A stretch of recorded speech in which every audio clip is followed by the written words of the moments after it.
let's unpack a little bit of it. So what I'm seeing in the market is very similar to what others are seeing. I'm sure the impact of inflation, how that's shifting our conversations, but also, there's the fatigue element. There's fatigue for individuals, there's fatigue for organizations.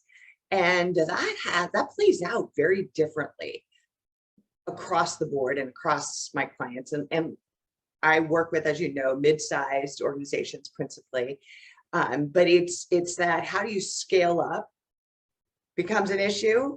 How do you adjust scale quickly the way you need to when talent's so hard to find? How do you create the infrastructure that allows you to adapt when you lose people that you didn't expect to? How do you accommodate the different needs that individuals have with respect to how they work, where they work, when they work, and their fatigue or not, their energy around life and work. And I think there's a growing trend as we return to offices or figure out some new version toward boundaries again.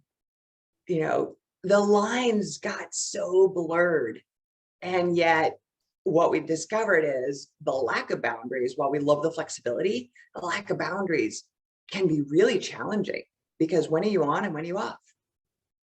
And when can I count on you to show up at a meeting, and when should I not schedule one? So there's a lot of new conversations around how do we set boundaries that accommodate those different needs, because we kind of recognize that they're helpful. That flexibility can be very helpful. We're also recognizing that there are activities where it's not as helpful.